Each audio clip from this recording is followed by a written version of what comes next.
The Subcommittee on Government Operations will come to order, and without objection, the chair is authorized to declare a recess at any time. Since 1999, the GSA has provided over 9,800 firearms to state and local law enforcement agencies through its surplus firearm donation program.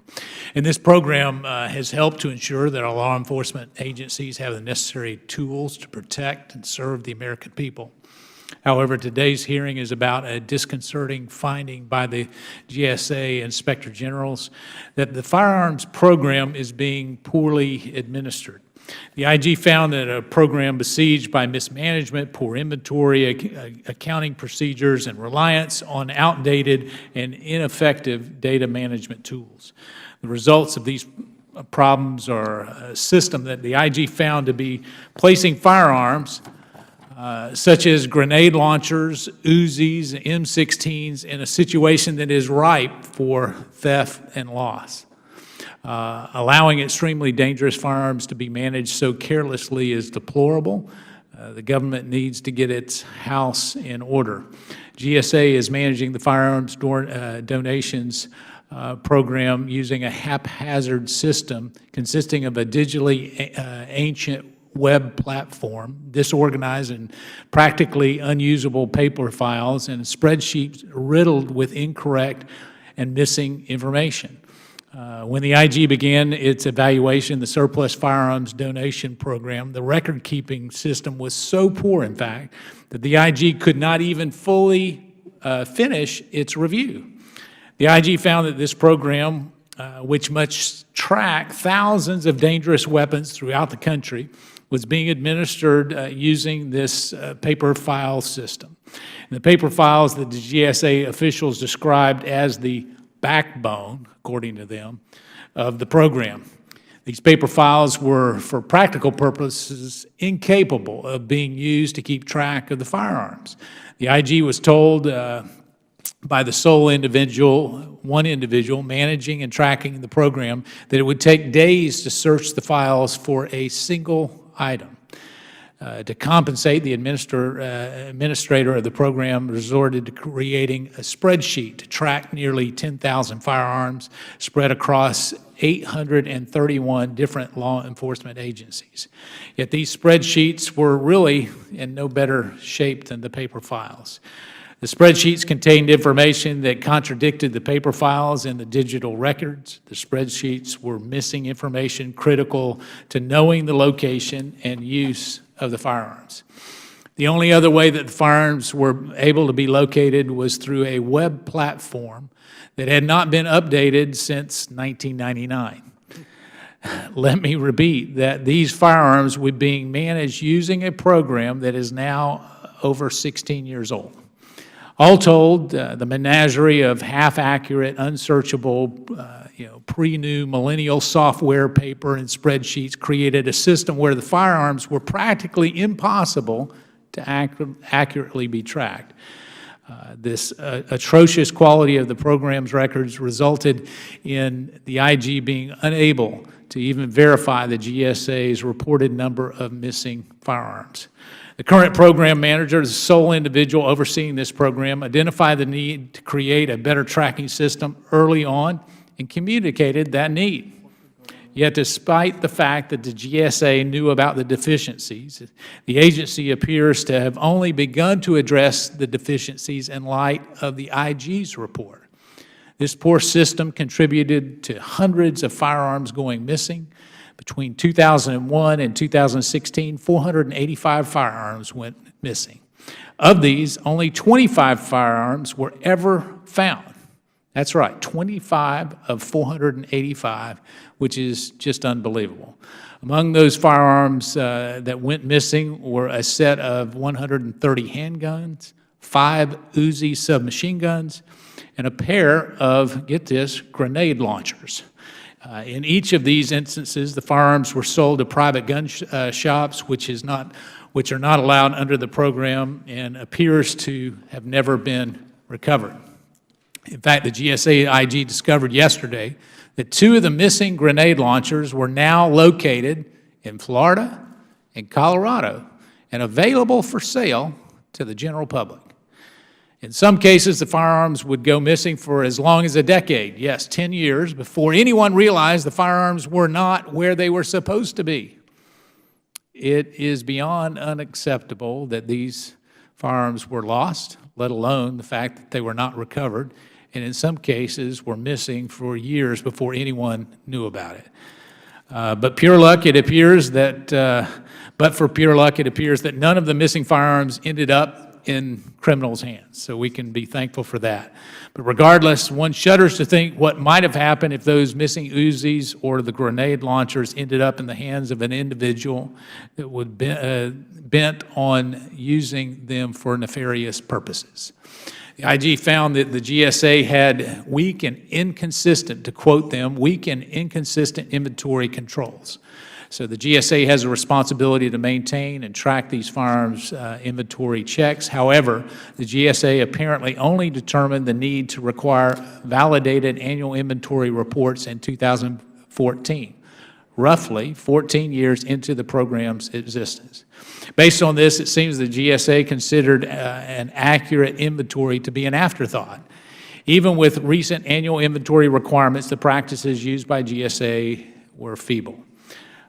The SASPs were provided with only limited training on how to acquire the firearms and conduct inventory review, leaving them on their own to create an inventory process and procedure, resulting in inconsistent procedures across states. We obviously are having this hearing today, and in spite of all of this, what I would ask that each of you do is try to address your remarks. The results of these flaws still remaining is that the firearms may still be subject to the same threat of loss, theft, or improper sale. So I appreciate all of our witnesses coming here today, and I'm optimistic that through our conversations today, we will be able to help safeguard against these firearms being used improperly.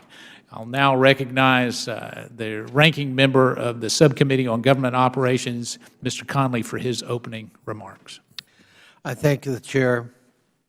Got to say to the Chair, listening to this long list of problems, the question comes to mind, well, what could go wrong with that? Unfortunately, the answer is pretty ugly. This hearing is an important hearing on the lost and missing firearms that have been donated to state and local law enforcement agencies through the GSA Surplus Firearm Donation Program. The numbers are very disturbing, as you point out, Mr. Chairman. 486 missing firearms since 1999, 308 of them traded to firearms dealers without required GSA approval. In 2002, the New Ellington, South Carolina Police Department traded 5 Uzi submachine guns it had received through the program to a gun shop for new equipment. In 2012, the Case Police Department in South Carolina sold 2 grenade launchers it had received through the program to a firearms dealer in Tennessee. GSA then lost track of the weapons.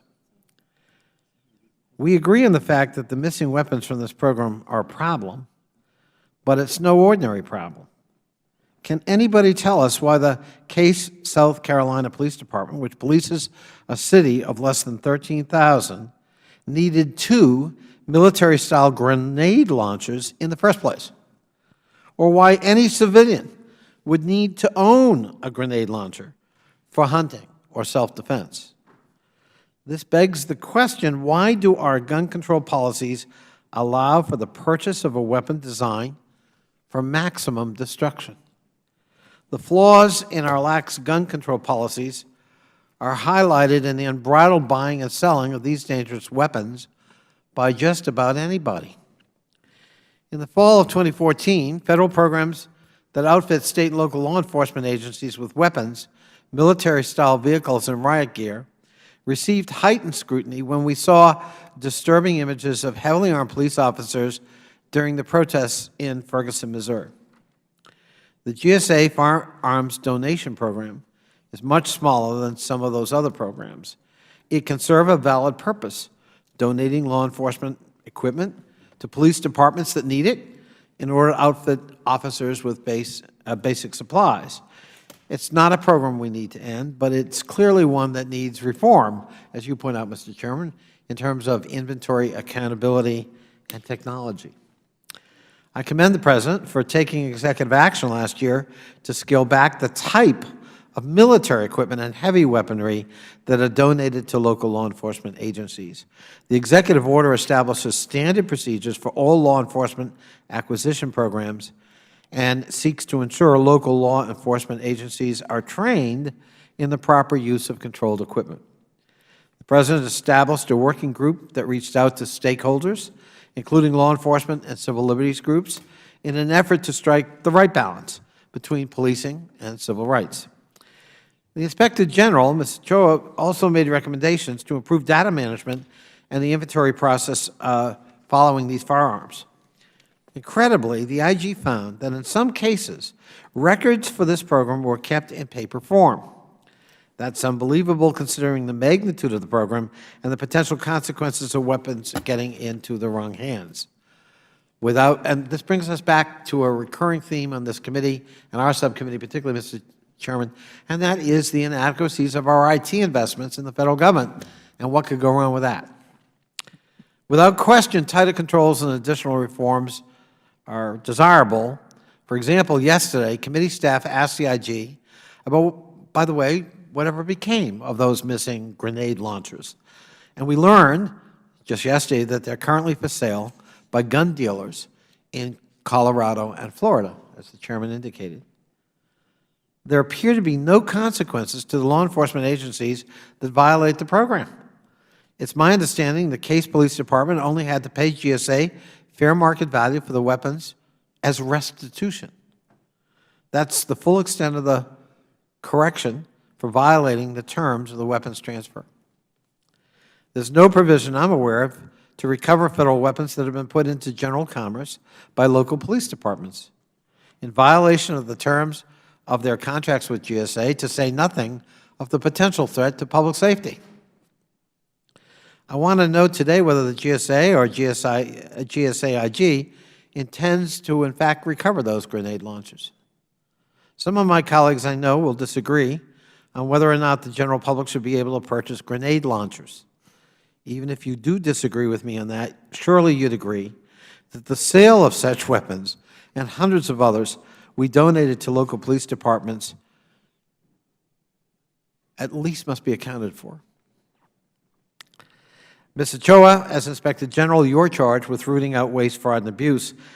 This seems to be in one of those categories. I thank you for the work you've already done to highlight the issues in this program. I'm curious to hear from all of you today what happens from here, and I look forward to working with my colleagues on the other side of the aisle to try to find common ground to tighten up a program that certainly started out with good intentions and has gone awry. Thank you, Mr. Chairman. I thank the gentleman. I will hold the record open for 5 legislative days for any members who would like to submit a written statement. We will now recognize our panel of witnesses. I'm pleased to welcome the Honorable Carol Ochoa, Inspector General of the U.S. General Services Administration. I'd like to also thank you for not only your involvement, but your flexibility in so many ways to work with this committee in a humble way. Being as flexible as possible. It is so refreshing, and I just wanted to take this opportunity to thank you personally for that. Mr. William Sisk, Acting Assistant Commissioner of the Office of General Supplies and Services of the U.S. General Services Administration, and Mr. Steve, is it Eakin? Eakin, President of the National Association of State Agencies for Surplus Property. Welcome to you all, and pursuant to committee rules, all witnesses will be sworn in before they testify, so if you will please rise and raise your right hand. Do you solemnly swear or affirm that the testimony you're about to give will be the truth, the whole truth, and nothing but the truth? Thank you. Please be seated. Please be seated. Let the record reflect that all witnesses answered in the affirmative. In order to allow time for discussion, I would ask that you please limit your oral testimony to 5 minutes, but your entire written statement will be made part of the record. Ms. Ochoa, you are now recognized for 5 minutes. Thank you, Chairman Meadows. Ranking Member Connolly and members of the subcommittee. I appreciate the invitation to testify here today. Thank you for asking for testimony regarding the Inspector General's evaluation of the GSA's surplus firearm donation program. As you know, the OIG found in that evaluation that GSA's records of firearm donations were incomplete and inaccurate, and that inventory controls are not sufficient to monitor firearms donated to state and local law enforcement agents. As background, federal agencies are required to report to GSA when they have excess property, including firearms, available for transfer to other federal agencies. Excess property that is not needed by other federal agencies becomes available as surplus property for state and local law enforcement use. Donations of federal firearms to eligible state and local law enforcement agencies are for exclusive use by those agencies and only for law enforcement purposes. Since 1999, GSA's surplus firearms donation program has coordinated the donation of surplus firearms, working with state agency for surplus property representatives. To request surplus firearms, a state or local law enforcement agency must first submit a donation request to state officials.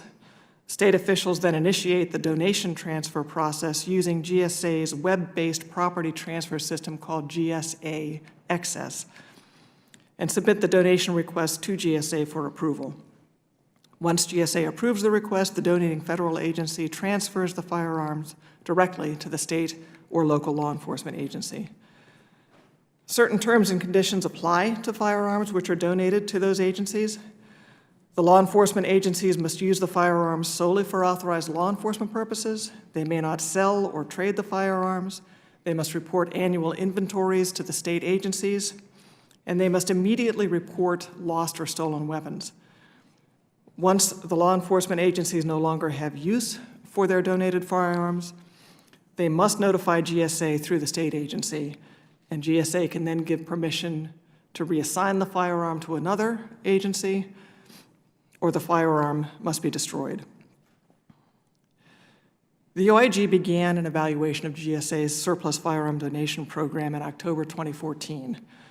We sought to determine whether firearms donations were made in compliance with federal regulations, whether they were adequately monitored and reported, and to what extent donated firearms were missing or stolen. We were unable to complete all of the objectives of this evaluation because we found that GSA's records of firearms donations were incomplete and inaccurate, and that inventory controls were not sufficient to monitor firearms donated to state and local law enforcement agencies.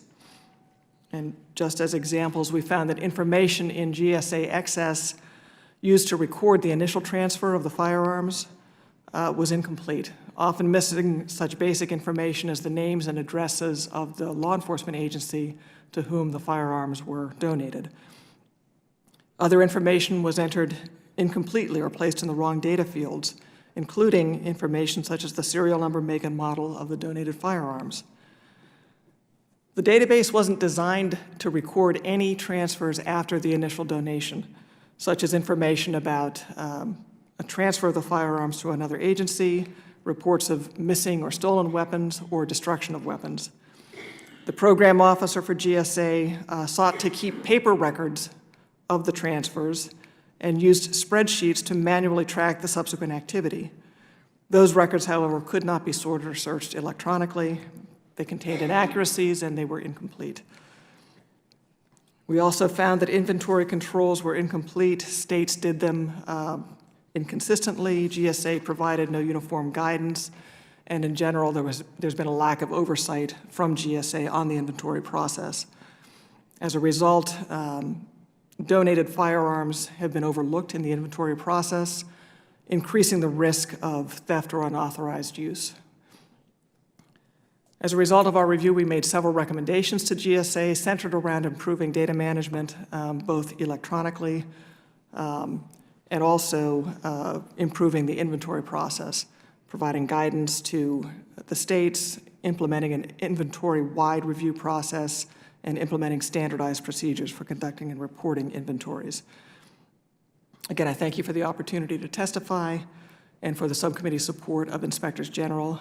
I ask that my testimony in the OIG's report be made part of the record. Without objection, Mr. Sisk, you're recognized for 5 minutes. Good afternoon, Chairman Meadows, Ranking Member Connolly, and members of the subcommittee. Thank you for the opportunity to participate in today's hearing. My name is Bill Sisk, and I am the Acting Assistant Commissioner for the Office of General Supplies and Services in the Federal Acquisition Service at the General Services Administration. GSA takes its responsibility for the surplus firearms donation program seriously and has implemented a number of changes to the program in response to the GSA Inspector General's June 2015 report. GSA's Federal Surplus Personal Property Donation Program makes the property that is surplus to the needs of the federal government available to state and local public agencies, eligible nonprofit organizations, and veteran service organizations. The Surplus Firearms Donation Program enables law enforcement agencies to acquire firearms at little or no cost to support their mission. I'd like to thank GSA's Inspector General for looking into this program at the request of a GSA administrator and providing recommendations to assist in improving the program. GSA is working to complete the remaining actions to implement all 4 recommendations by the spring. In response to the recommendation to implement a data management system to facilitate program maintenance, report, and oversight, GSA has created new data fields in GSA Access to collect more complete information on the recipients of the donated firearms, and GSA is in the process of populating those new fields with data collected in the fiscal year 2016 inventory verification completed by the law enforcement agencies and state agencies for surplus property. Regarding the recommendation about implementing a comprehensive inventory process, GSA has issued a standard operating procedure for requesting and processing donations, inventory and compliance, disposal and destruction, and internal controls. For the recommendation about implementing standardized procedures for conducting and reporting donated firearms inventories, GSA has issued guidance to the state agencies for surplus property on how to conduct inventories to help assist law enforcement agencies with their obligation to account for all donated firearms. GSA also encourages law enforcement agencies to use voluntary consensus standards and other applicable standards to the maximum extent possible while adhering to state and local laws and regulations governing the asset management and inventory practices applicable to them. The remaining recommendation about providing inventory data to state agencies for surplus property to facilitate reconciling inventory data from the GSA law enforcement agency information is on track to be completed in the spring. Additionally, GSA is a member of the Federal Support for Law Enforcement Equipment Working Group, which addresses ways for the federal government to streamline programs that provide equipment and support to law enforcement agencies. The working group released recommendations in a report in May 2015. In line with the working group's recommendations, GSA has ceased donations of any items on the prohibited list, which includes grenade launchers. Per the working group's recommendations on requests and donations of controlled and prohibited equipment, GSA also issued policy guidance to regional offices and state agencies for surplus property last fall. Since the firearms donation program began 15 years ago, 488 firearms have been reported as missing. Upon review of these firearms reported missing, 66% were in fact not missing, but had been sold or traded by a law enforcement agency in violation of the terms of the conditional transfer required to be in compliance with receiving firearms through the Surplus Firearms Donation Program. In most instances where the firearm is not under federal government restrictions, the sale or trade-in to a firearms manufacturer or licensed dealer is not inappropriate. Due to the difficulties with tracking these firearms and ensuring that law enforcement agencies know which firearms have federal government restrictions, GSA is reevaluating its role in the Firearms Donation Program. GSA is considering limiting the program to handguns and eliminating perpetual restrictions, meaning that the full title will transfer to the law enforcement agency after the initial statutory requirement to use the firearm for 12 months has passed. Elimination of perpetual restrictions would require GSA to modify the current federal management regulation language on the donation of firearms, removing the requirement for perpetual restrictions. GSA looks forward to keeping the committee updated regarding our progress, and we welcome the committee's and the OIG's oversight of this important program. Thank you again for this opportunity to speak to all of you. I'm happy to answer any questions you might have. Thank you, Mr. Sisk. Mr. Eakin, you're recognized for 5 minutes.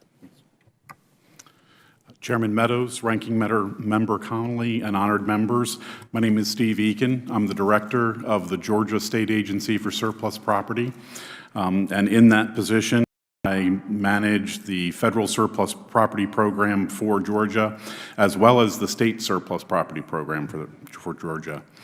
Today, I'll be testifying in my capacity as the current president of the National Association of State Agencies for Surplus Property. NASASP is a 501 organization whose members are comprised of the 56 state agencies for surplus property. That's the 50 states and territories. And we essentially are GSA's agents to the state for surplus property. The Federal Surplus Property Program is a highly scrutinized federal program. We routinely review and are audited by not only the federal government through GSA, but our own state governments and state legislatures. We conduct annual inventories of all of our assets, not just firearms, as well as ensuring adequate security and approval of qualified recipients and compliance to all terms and conditions based on the federal management regulations. We do this on a daily basis. Discrepancies that we do find must be reported to either local authorities, GSA, and if advised, to the U.S. Department of Justice and our state's attorneys general's offices. So SASP and NASASP take these responsibilities very seriously. I think it's important to point out, we've talked about the weapons and the amount that have been put out to the local community. It's important to point out that except for the grenade launchers, all of the weapons that we receive at the state level are weapons that can be acquired by the law enforcement agencies in the open market. They are not specifically military weapons. These law enforcement agencies represent both state, county, and local governments across our counties, including colleges and universities. Some of the folks that get our weapons are small rural departments that need these weapons because it's the only weapons that they're available to them to buy in a cost-effective manner. And conversely, large departments would not be able to acquire large volumes of weapons that we can supply due to cost prohibits. Over the years, the SASP have participated in the GSA program. We found GSA to be instructional, informative, and communicative, and conscientious. In the beginning, there was a great deal of instruction and education that continued on a routine basis for years. GSA continues to participate in our annual meetings and provide training to the SASPs. We correspond with individual SASPs, not just to check up and see how things are going, but in official capacity to make sure that we're complying with all the regulations. During the short time that we've had to prepare for this hearing, we've polled 7 of our top states using the program. All of them agree to the benefits of the program and have voiced the same concerns about the record keeping. Each state has undergone inventory checks with GSA, and the discrepancies that were indicated have been corrected. Things like the numbers and types of weapons not matching between what the SASP received and what GSA still do occur. NASASP and the state agencies for surplus property stand ready to assist Congress, GSA, and the federal government to make changes to the weapons program and improve the program across the board. We'd be happy to meet and provide any other information for this very important matter. Thank you. Thank each of you for your testimony. The chair will recognize himself for 5 minutes for a series of questions. So, Mr. Eakin, I find it interesting. You say that you go through an annual federal audit? For weapons, yes, sir, we're required to send in an... So what do they audit it to? If we don't have a good list, I mean... And this is where we completely agree with the Inspector General's findings and GSA recommendations. We get that spreadsheet that is either incomplete or where we have transferred a weapon several times. So you go through an annual federal audit that's meaningless? For weapons. I don't consider them meaningless, sir, because at the end of my audit, I know exactly where my 416 weapons are that I'm responsible for. Well, assuming, so what you're saying is you keep good track of the ones you receive in?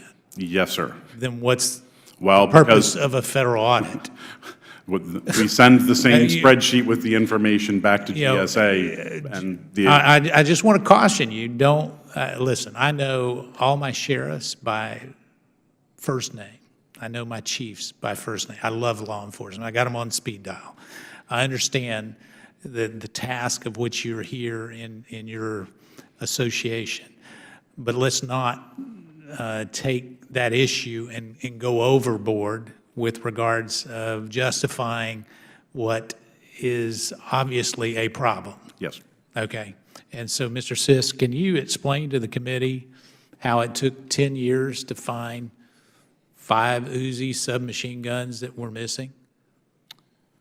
I don't know, Mr. Chairman, that I could explain why that took 10 years. I do know we share your concerns with our ability to keep track of an accurate inventory. I think that's part of the reason the agency asked the Inspector General to come in and review the program. They've made some recommendations on how we can improve our ability to keep an accurate. So why did you do that? I mean, and I heard that in your original testimony. Yes, I guess I'm a little troubled by that because according to the information we have is this person that's in charge of this program knew that there was a problem, needed additional resources, probably had a notebook of stuff. So if it was just a management problem, why would you ask the IG to come in? I don't know that I can speak for the former administrator that asked for the review. I do think. Are you sure that they asked? The information that I've received, sir, is that is what. Ms. Ochoa, did they ask you to come in? This also predates my tenure with GSA, but I'm told the same thing, that Administrator Tangerlini did make a request. Okay, all right. So as we look at that, it took 10 years. So I'm curious. So Ms. Ochoa, when did you do your report? Our report was issued in June of 2015. Okay, Mr. Sisk, when were the Uzis found?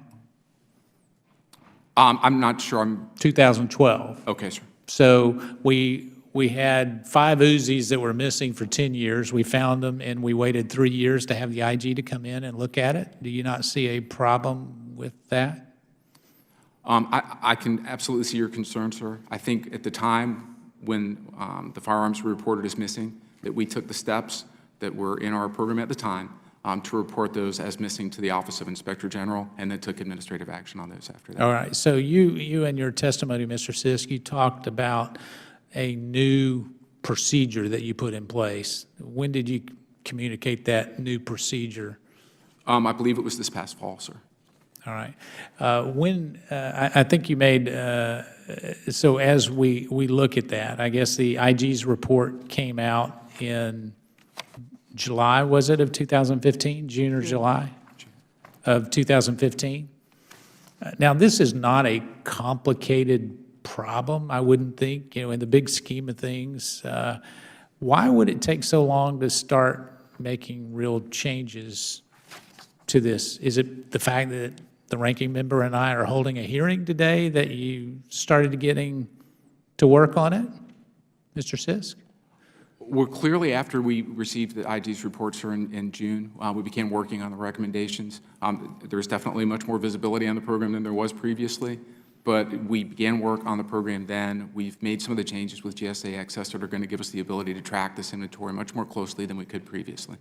All right, so explain to, I guess, so everybody understands, I guess there's a new procedure that you're recommending that we got notice of 2 days ago? Is that correct, on the 29th? It was issued prior to that, sir. I'd have to go back and check my records, and I'd certainly be glad to get back to you, sir, with the date when it was issued. So why are you deciding to change the program? Because that's not necessarily what the IG recommended. I mean, so as you start to look at it, what problems with the IG's report do you see that you don't agree with? Do you agree with everything? We agreed with the IG's recommendations, yes, sir. All right, and so with that, you're saying that you're making good progress. Yes, sir, we believe we are. Okay. Is it surprising to you that in preparation for this hearing, that committee staff and your staff, I guess, found these grenade launchers for sale? I was aware, sir, that the grenade launchers had been sold in 2012. I just received, actually, just at the beginning of this hearing, that they had been found. Yes, sir, I received that. So that was a shock to you, a surprise to you? Not a shock, no, sir, but I was not previously aware that they had been found.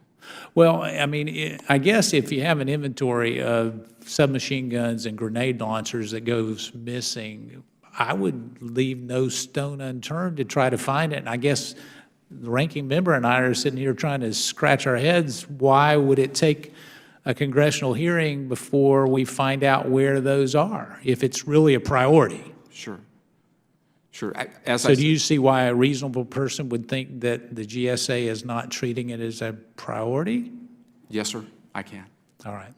I'm out of time. I'll go ahead and recognize the ranking member for a very generous 5 minutes. Well, thank you, Mr. Chairman.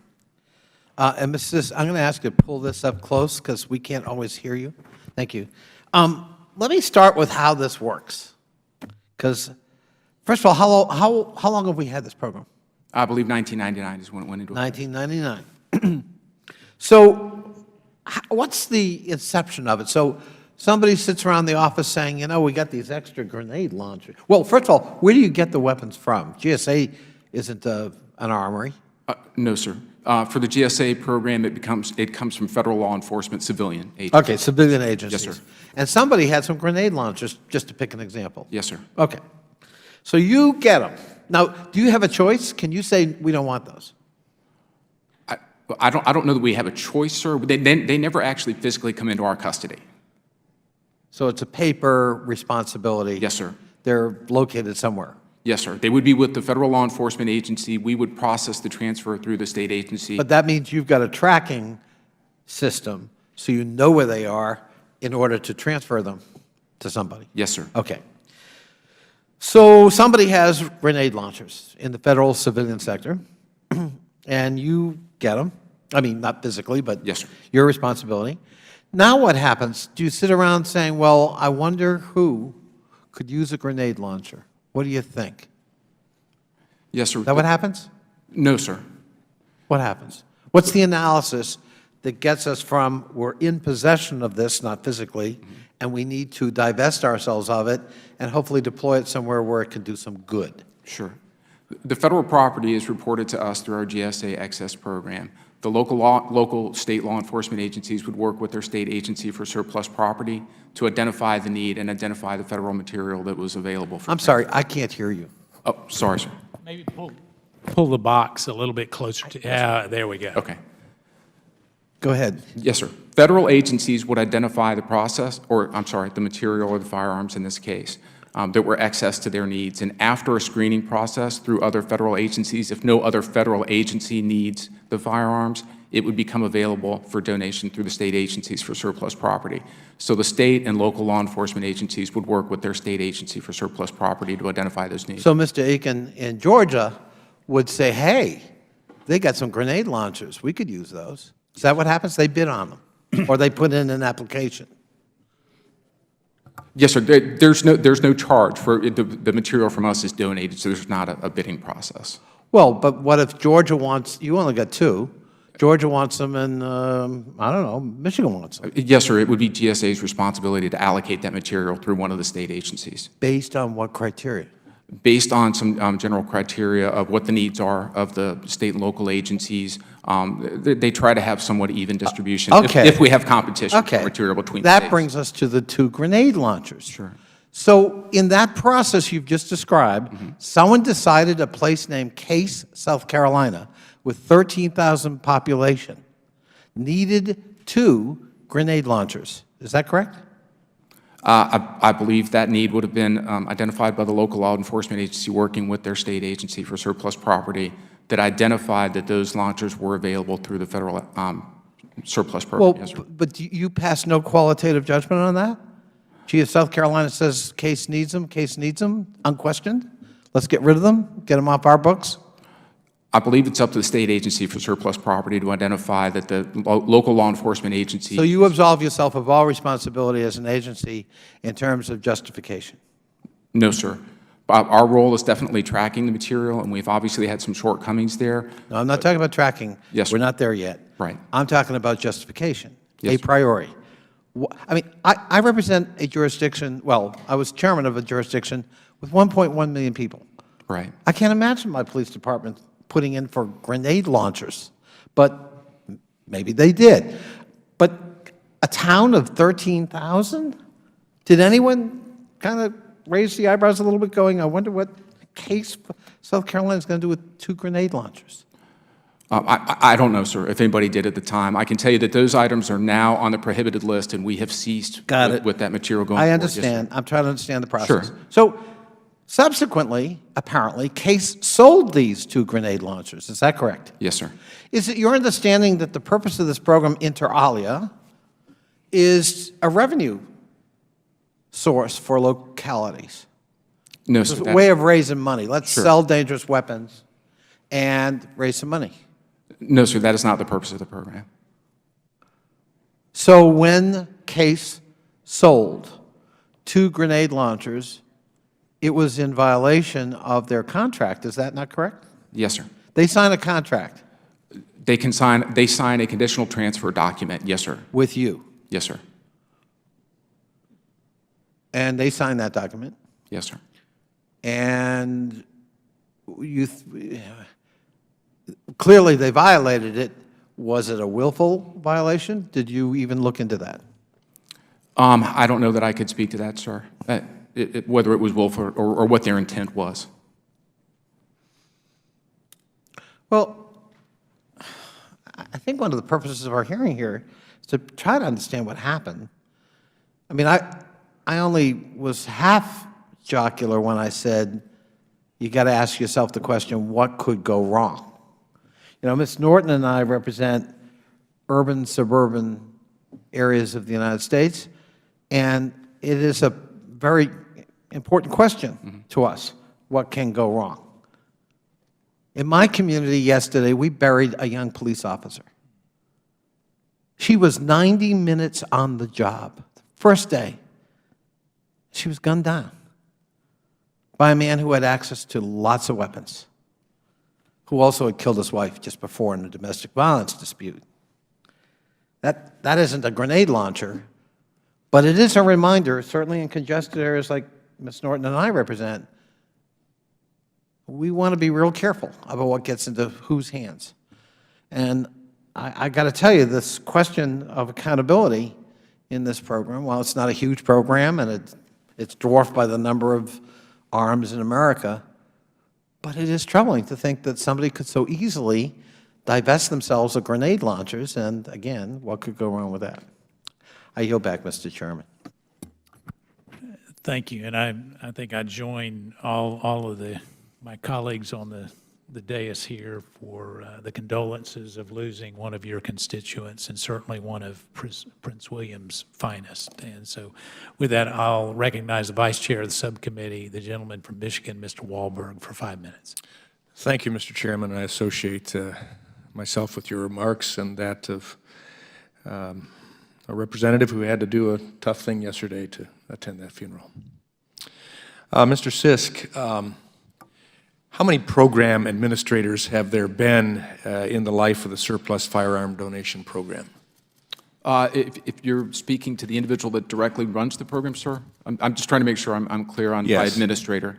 I believe there's been 2 over the lifetime of the program. Okay, that's my figure as well. Okay. Ms. Ochoa and Mr. Sisk, you can answer as well. Did any program administrator ever identify the need for a new system during the person's time with GSA? We were told that she did, yes. That's accurate. Your understanding as well, Mr. Sisk? I've been told the same thing, sir.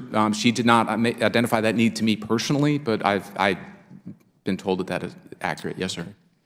Mr. Sisk, there have been about 9,800 firearms donated through the GSA program. Is that correct? 9,800, yes, sir. You have one person, as I understand it, assigned to manage this program of nearly 10,000 firearms. That's correct, right? Yes, sir. GSA is making a number of changes to the program in response to the OIG report, Do you plan to have more than one person assigned to managing the program going forward?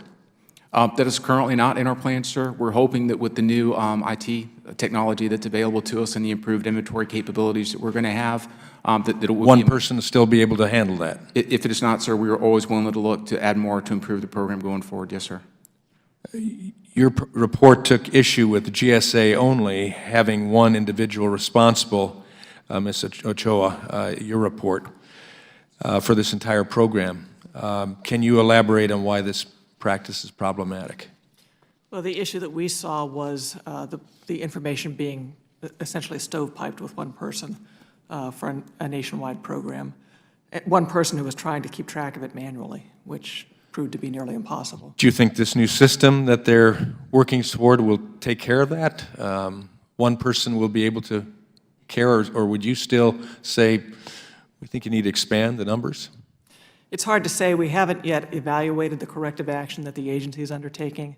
They've told us that they won't complete it until end of May, beginning of June, and we'll take a very close look then at whether the steps actually achieve the spirit of the recommendations.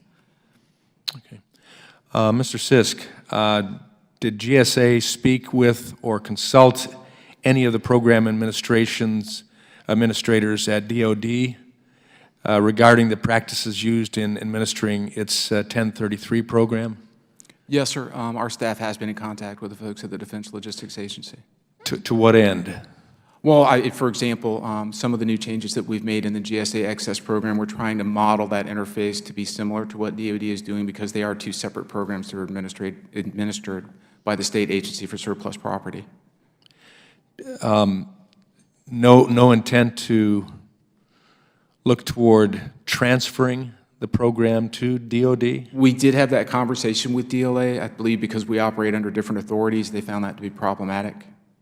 Did you consult with any of the SASPs who participate in both programs to adopt best practices in redesigning the administration of your surplus firearm donation program?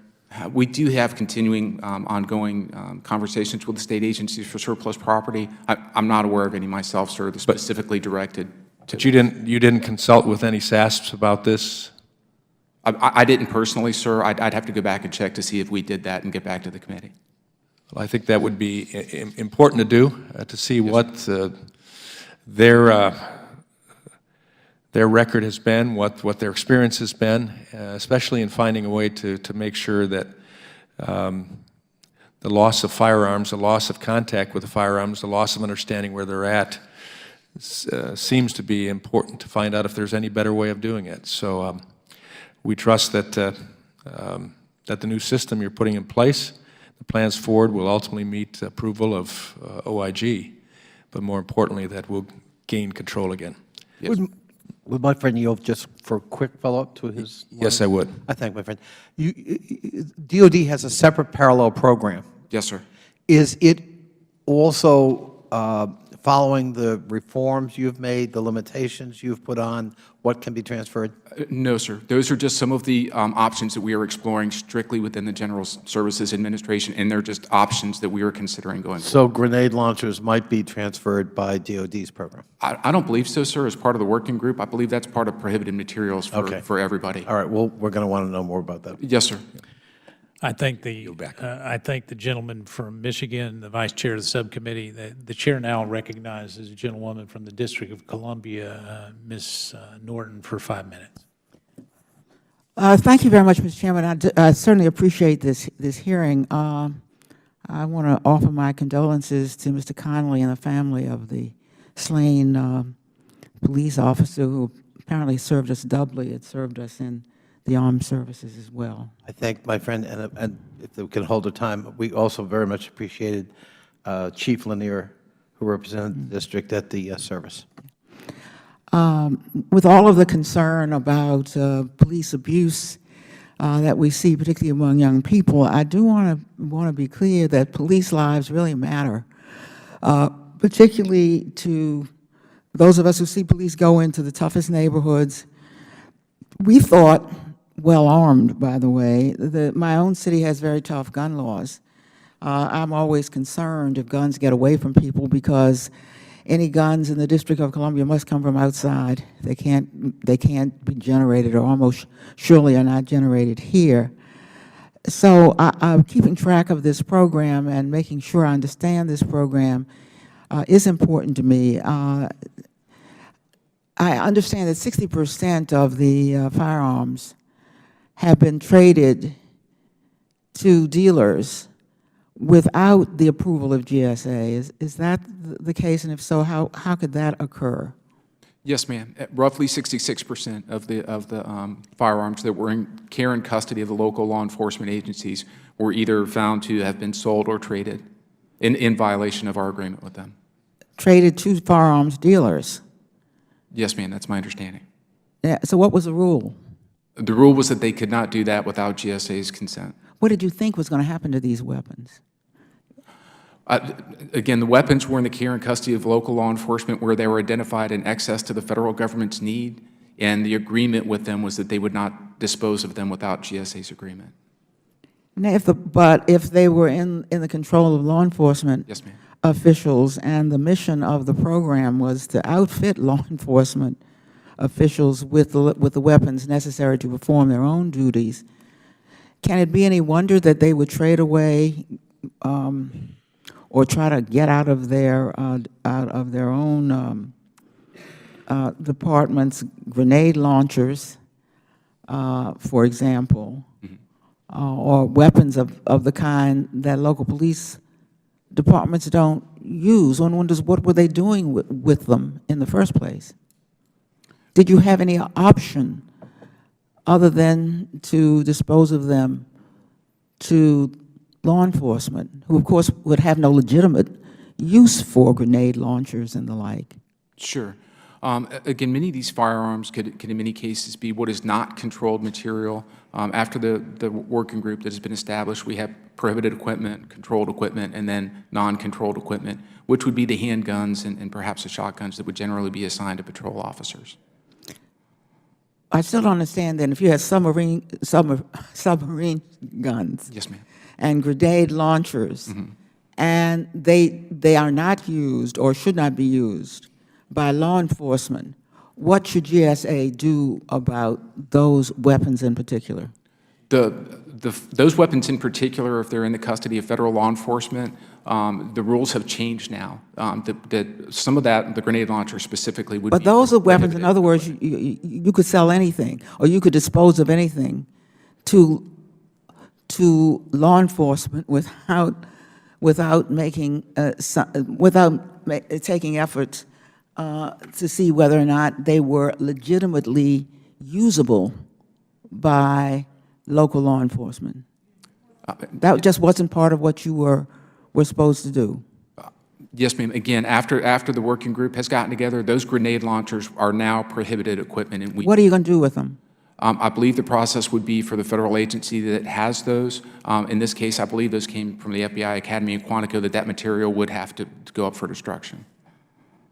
I should have thought that would be self-evident, but forgive me if those were not already included in your rules. I believe the DOD, of course, has bigger Yes, ma'am. weapons, can recall those weapons. Is that right? Whereas you had to sell them? That's my understanding of their process, that they can recall those weapons. Again, that's a DOD program. Do you have any problem with that? I mean, is the reason they can recall them is they do not pass title to them? We're still trying to get some specific guidance on that particular issue from legal counsel. The material that we deal with, the firearms, are in the care and custody of local law enforcement. Our responsibility is to maintain an accurate inventory of those firearms, and clearly we've had some issues there that we're working on with the GSAIG to get that fixed. If actual legal title transfers is a subject that we're still trying to seek additional guidance from legal counsel, and we would be glad to do that and get back to the It seems to me you minimally need that. Look, finally, just let me ask you this. Do you really think you're the appropriate agency for this mission? We're the agency that has the legal authority to do No, it. yeah. What is it about your expertise that makes you the appropriate agency for the transfer of weapons to police departments? Yeah, the gentlewoman's time has expired, but you can answer the question. Yes, sir. Our expertise primarily is in donating excess personal property. Firearms specifically, we don't really have a level of expertise in firearms themselves. Mr. Chairman, may I suggest that that's part of the problem? GSA was given a mission outside of its own legitimate expertise, and I thank you, Mr. Chairman. I thank the gentlewoman. The chair recognizes the gentleman from Georgia, Mr. Carter, for 5 minutes. Thank you, Mr. Chairman, and thank all of you for being here. We appreciate your presence today. Mr. Sisk, how many employees run the GSA Surplus Firearms Donation Program? It's currently 1 employee, sir. I beg your pardon? Currently 1 employee, sir. We have an agency in the federal government and just one person that runs that program? For this particular program, yes, sir. Wow. It's part of a larger program, but we have... I understand. Yes, sir. I understand.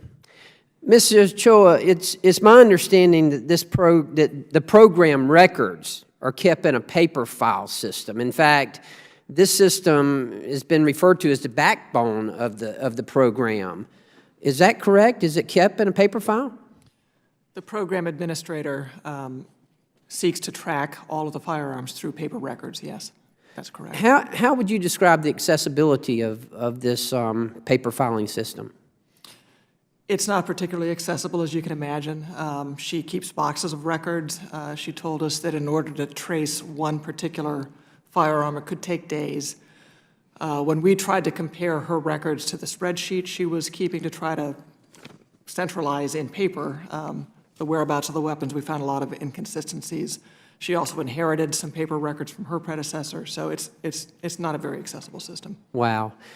In fact, in June of 2015, the IG's office reported, or the report by the IG indicated that during their evaluation, they were unable to access critical information. And this prevented the IG from completing all of the evaluation objectives that they had set forth. So obviously, we've got some problems there. Mr. Sisk, how many firearms has the program lost in the past 15 years? Since the program's inception, our records indicate that 488 total have been reported missing. 488? Yes, sir. Have been missing. How many have been recovered? I don't know that any of them specifically have been recovered. We do have a breakdown of how many were sold and traded. 30 of them, actually, 320 were either sold and traded. 30 were actually found after they were initially reported missing. 29 were either lost or stolen. 6 were destroyed, and 1, the police department actually had closed at one point. So, Seriously? yes, sir. 488? Yes, And you said 30 had been accounted for, and 29 had been lost, and 6 had been destroyed? The primary principal part of that, 320 were sold and or traded improperly in violation of the conditional terms. So how many are unaccounted for? How many total are unaccounted for? We have so far 102 that we don't have information on, what actually eventually happened to them, that they were reported missing or stolen, and there was not a resolution to that. Okay, well, let me ask you something. How many does the Surplus Firearm Donation Program currently have? Well, they're the 9,836 that are currently in the program. 9,000 and some odd? Is that what you said? Yes, sir. How many of these have been distributed to law enforcement agencies? They all have been, sir. We never actually have them in our custody. Okay. But I mean, they're in the custody right now of the law enforcement agencies? Yes, sir. State and local law enforcement agency. So Other than the all you have is 488 the record keeping, right? Yes, sir. You know, Mr. Chairman, this is my problem here. This is my concern. I mean, here we have a federal agency, a program that's totally dedicated to registering and controlling firearms. Yet they don't even know how many they have. They don't know where they are. They don't know who has them. They don't, in some cases, they don't know what they are. And yet we have an administration that's trying to impede on our Second Amendment rights. No, it is true. It is true. I mean, here we have an agency that can't even account for it. Every responsible firearm owner knows where their guns are. They know what they have. They know where they are. And yet we have the government here who has no idea. This is appalling, Mr. Chairman. Appalling. I mean, seriously. I just cannot believe this is happening. And listen, I'm from the South, and let me tell you, we take our firearms seriously in the South. I mean, I can tell you right now how many I got. I can tell you where they're at, and I can tell you exactly where they're at. And I know where they're at. This is, Mr. Chairman, I apologize, but I'm appalled at this. I'm just taken aback by this. Mr. Chairman, I'll yield. I'm sorry. The chair recognizes the gentleman from Georgia's appalling demeanor, and so we'll recognize the gentleman from Missouri, Mr. Clay, for 5 minutes. Well, let's hope I'm not as appalled, Mr. Chairman, with these answers. You know, many of us were horrified. I know I was in August of 2014 in Ferguson, Missouri, when officers looked like they were going to war and not serving and protecting their community. President Obama issued Executive Order 13688 on January the 16th, 2015.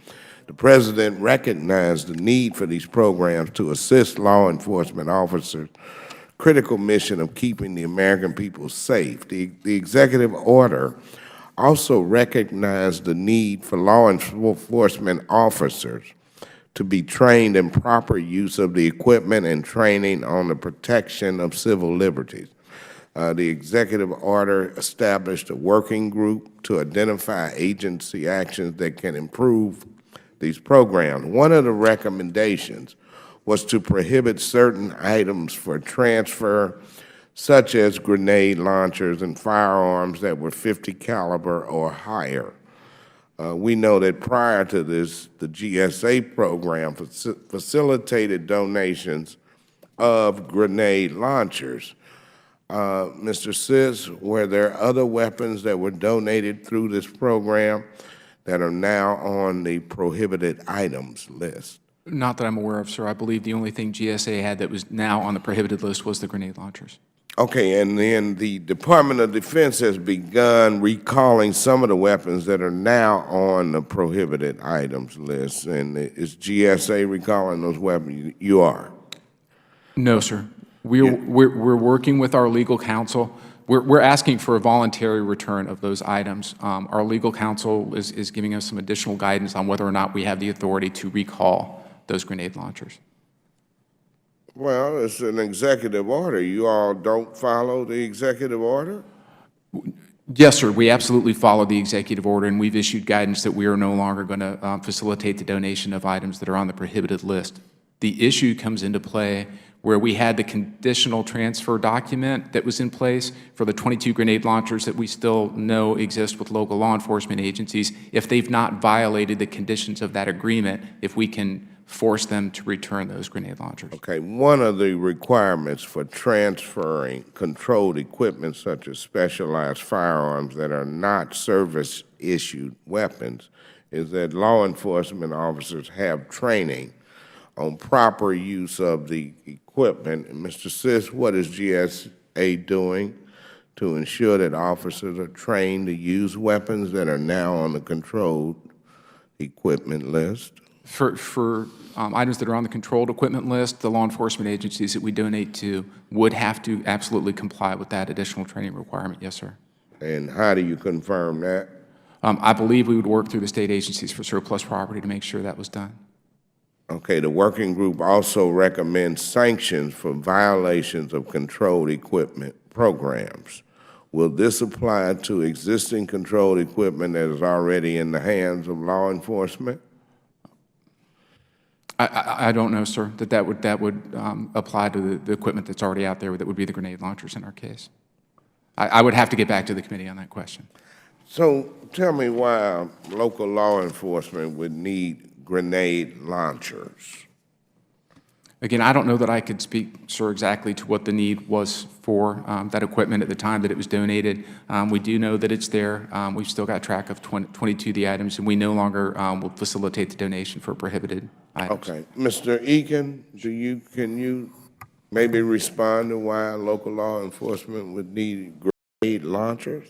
Again, not a law enforcement expert, but when we have the agency send us a letter of intent where they explain how many officers they have that are post-certified, what the equipment's going to be used for, they explain to us grenade launchers would be used for gas dispersal, not explosive incendiary things. So, so we do require that, and the head law enforcement officer, whether it be a chief, sheriff, whoever it is, signs those documents, and that's what we submit to GSA for them to make the allocation determination. And are you aware that, that local law enforcement is receiving the proper training to operate these weapons, or do you know anything about that? Only that they're certifying that they have the appropriate training, sir.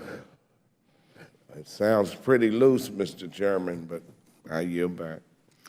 I thank the gentleman from Missouri.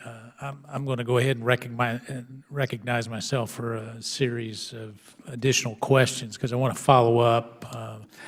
The gentleman from Georgia was obviously indicating that he finds it very difficult, as I think the ranking member and I both do, that we could somehow have 9,800 weapons that come from different agencies. And I think, to be clear, it may come from the FBI, the Department of Homeland Security, Social Security, whomever has it. It's deemed surplus. Is that correct? And then you just track it. Yes, sir. Okay. So let me follow up on maybe the less than articulate way that I asked a question earlier that I think maybe we got off. I asked a question that you answered, but I don't know that I was very clear. So let me go back to that. In terms of the perpetual restrictions in your testimony, when did that come about, the loosening of the perpetual restrictions? Yes, sir. We're exploring different options right now. For non-controlled equipment, things like handguns that a patrol officer would normally carry, the intent of the program is if the federal agency has excess material that the local law enforcement can use, that we would transfer that property to their use. So that essentially would do away with an inventory list.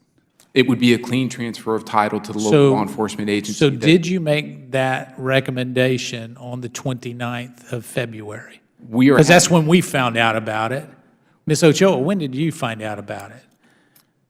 I learned about it when I read Mr. Sisk's testimony for the hearing. So has this been in the works since last fall, or is this just an idea that popped up before this hearing? It's an idea that the agency is exploring internally. Nothing's been finalized, no decisions have been made. But if it is for non-controlled equipment, for example, 9mm pistols that state and local law enforcement has and manages all the time.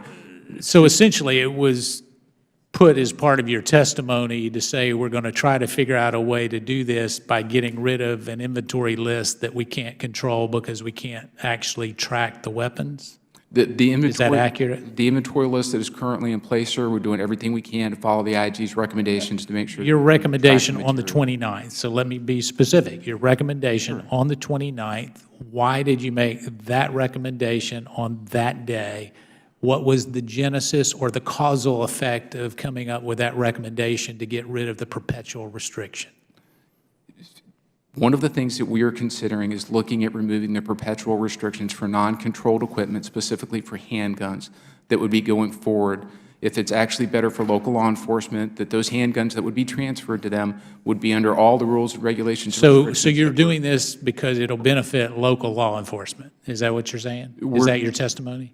We're trying to do what makes sense to follow. I'm trying to figure out why 2 days before a hearing, we get a recommendation on an IG's report that was issued back in the summer of last year, and that 2 days before a hearing, we get this new idea that shows up with my staff who have been working on this. Let me tell you, the work that comes here is not mine, it's the staff's, and as you well know, they're doing a yeoman's job, and yet when they have a briefing a day or so before this hearing, there's this new idea of getting rid of the perpetual restriction. So was that thought out, or was it just put in the testimony to make it sound like you got a plan? Sir, it was one of the recommendations that we're exploring. It's not been approved. So when did you start exploring that recommendation? The conversations probably began around that several weeks ago. All All right, that's helpful because, Sure. because the council has not weighed in on that, right?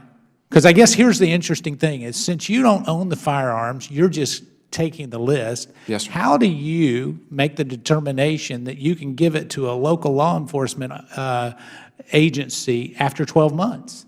It's not yours to give. It's surplus property that you're managing, but it actually belongs to the FBI or DHS or whomever, doesn't it? Yes, sir. I believe. So has council weighed in on that says you have the abilities from a statute standpoint to do that? Legal counsel reviewed my testimony. The 12-month requirement, I believe, is a statutory requirement, and I believe it's also so that we're not just donating things that It they're may turning be a around and statute, selling. but it would be a statute for the FBI to do it or the DHS, not necessarily. I don't know that statute does it transfer? Did council say it transfers to GSA? I'm sorry, sir. The title of the equipment, or Your ability to convey title to the state of Georgia. Do you have that ability from a statute standpoint right now? yes, sir. right. We donate material that's All right. That there's. So you're following me. So you have that ability is what your council has Yes, sir. told you. To And transfer. so in the material last to the- 2 weeks, you've made that determination that that's how you're going to get rid of this inventory list? Well, one of the options we explored, sir, is if, for non-controlled equipment, if it should be transferred like any other kind of property that we transfer to state agencies for surplus property that don't have the perpetual requirement for an inventory.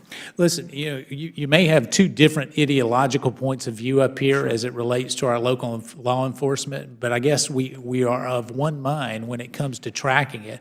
Here's the problem is, you got a tracking problem. You got an accountability problem, and instead of changing your accountability and tracking, you're changing the program to say, well, let's give it away, that way we don't have to track it. You follow? It just doesn't make sense.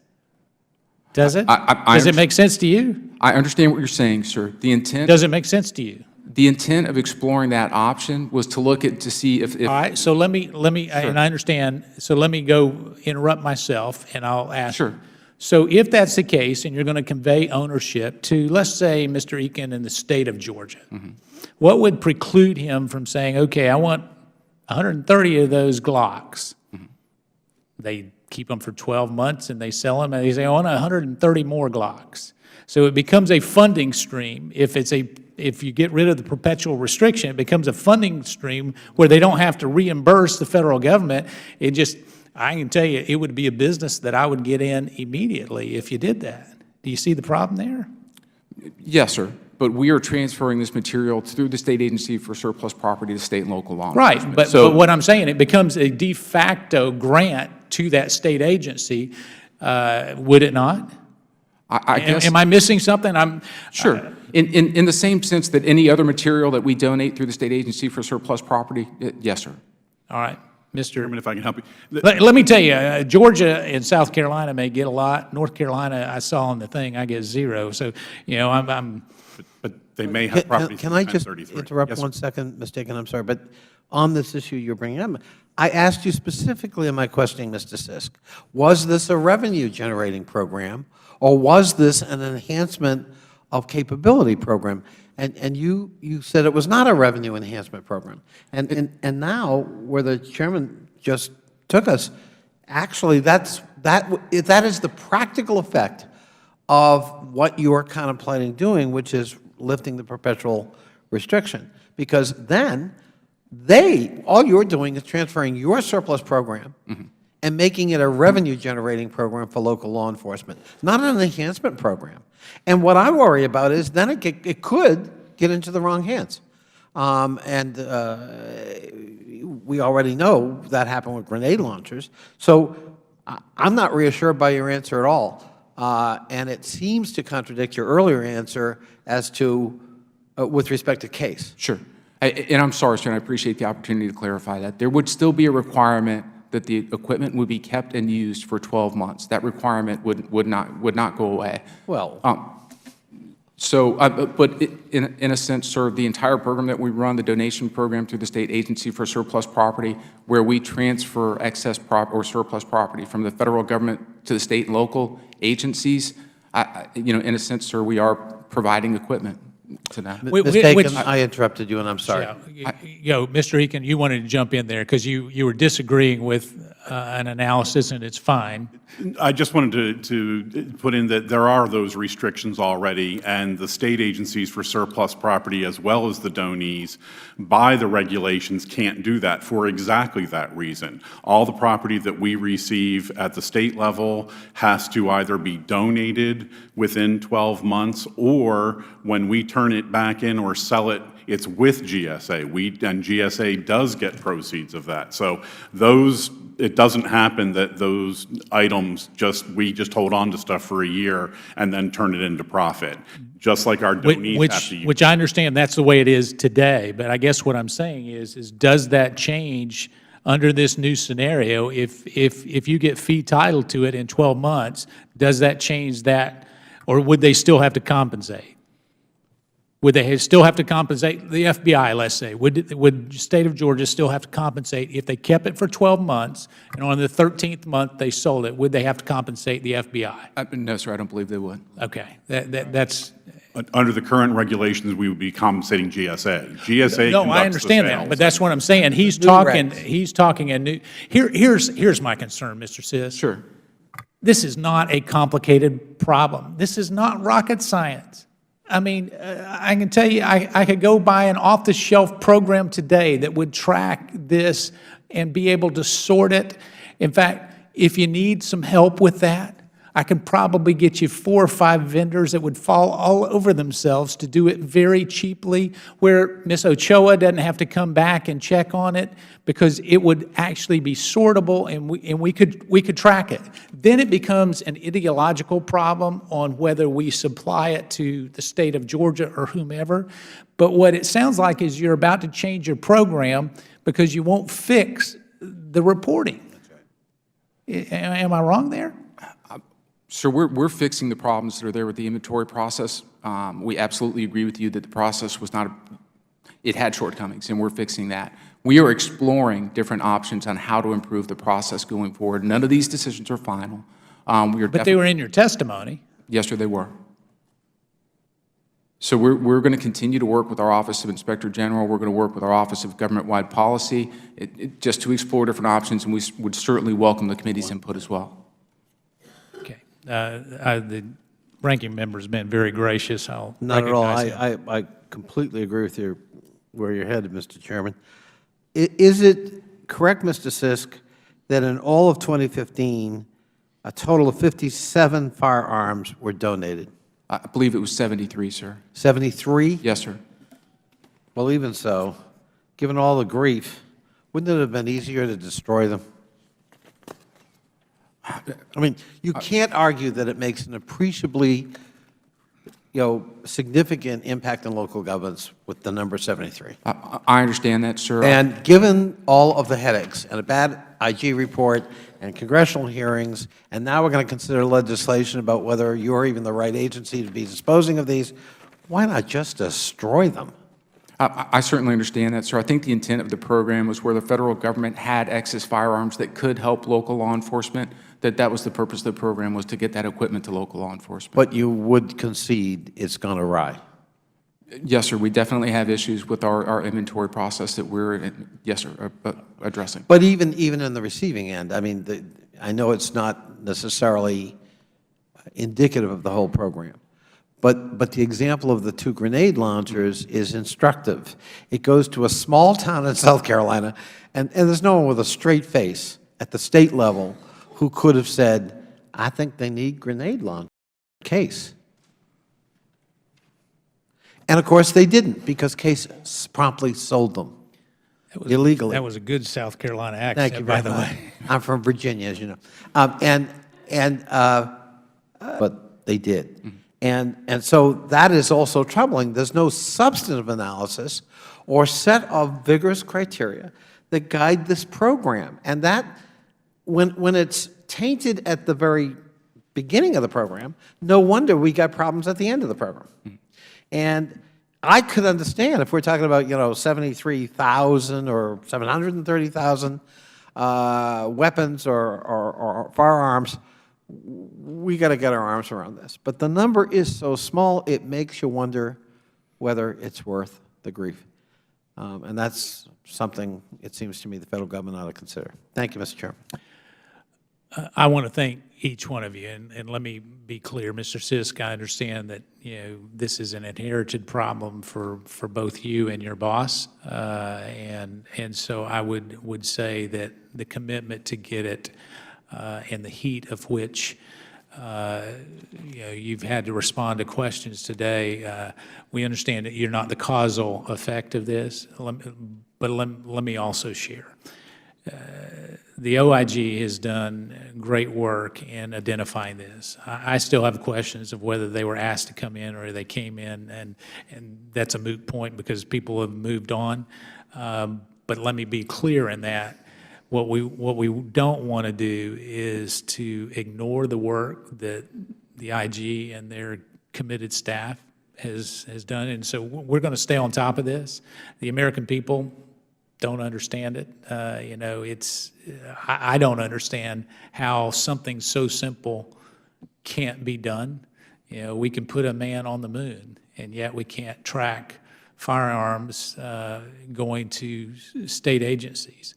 At the same time, I don't want it to be, Mr. Eakin, be viewed as anything. I understand. I've got rural law enforcement officers that have participated, sometimes getting pistols that truly they wouldn't be able to afford in their local budget. I get that, but where I do come with this, Mr. Sisk, is that the time is now to fix it. And what I don't want, what I would ask you, and if I can get your commitment, that you, within the next 120 days, will have not only a plan in place, but more than just a visionary statement and an opening remark, that we have within 120 days where we're tracking this, where at least the problem stops in 120 days, and that you've implemented all of the IG's recommendations. So I have your commitment that you will do that. Yes, sir. Okay. With that, I want to thank all the witnesses for your time today on this important topic. And if there are no further business, without objection, the subcommittee stands adjourned.